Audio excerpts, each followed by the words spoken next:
My name is Emily Churkin, and I'm the Screentime Consultant.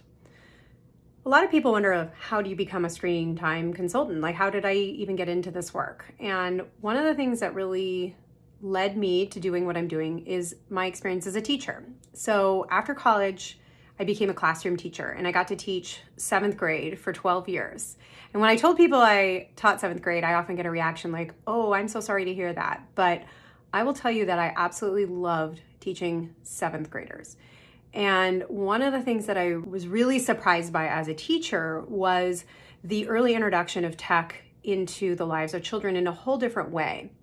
So in my first few years of teaching, none of my students had phones of any kind, not even a flip phone. But about 4 or 5 years into teaching, so this would have been around like 2005, maybe 2006, there were a handful of kids who had flip phones, like really old school flip phones.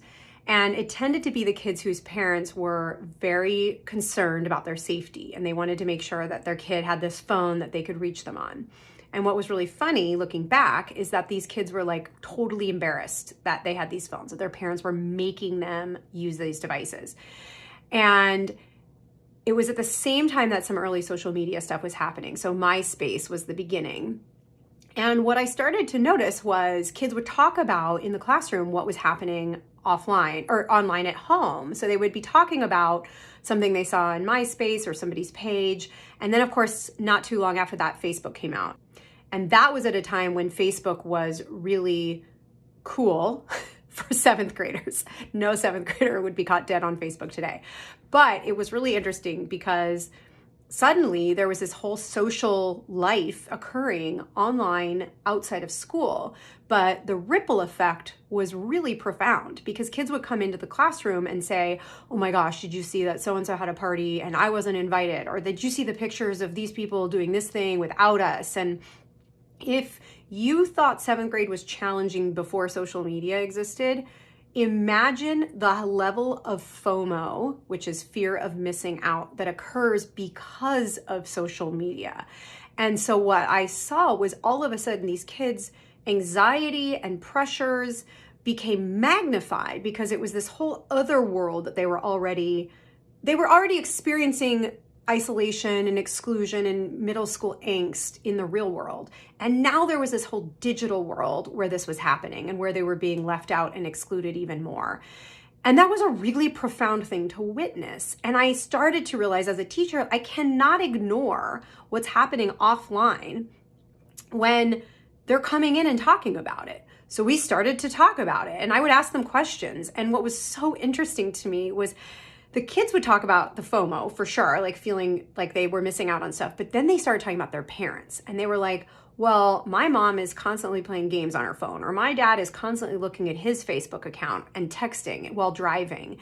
And even as I talked to parents at like school parent nights or on the phone or whatever, I would start to realize that there was this, it was both and, right? Like, yes, kids were using phones and my students would give me feedback like, you're getting mad at us or you're telling us we shouldn't be on our phones and it's bad, but like my parents are way worse. So that's when I started to realize like, yes, we need to talk about it with kids so that they can be taught to make informed choices. But this is a parenting challenge. Like parents are ultimately the ones providing these tools and providing the phones to kids and giving them access to social media. And so we have to start with the parents.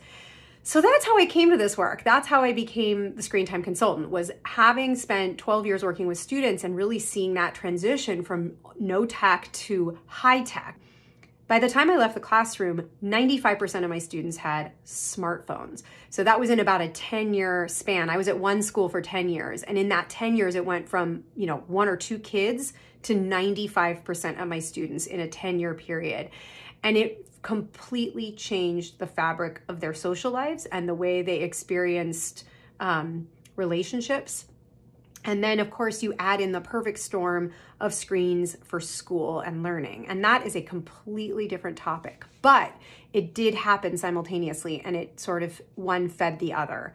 But I really just feel like that awareness of being in the classroom and seeing that transition allowed me to go out and then work with parents and talk to teachers and talk to students about what we need to know and how to find a way of being tech intentional, because that, in my mind, is the answer. That's the way we're going to manage this and find a healthier balance. Thanks.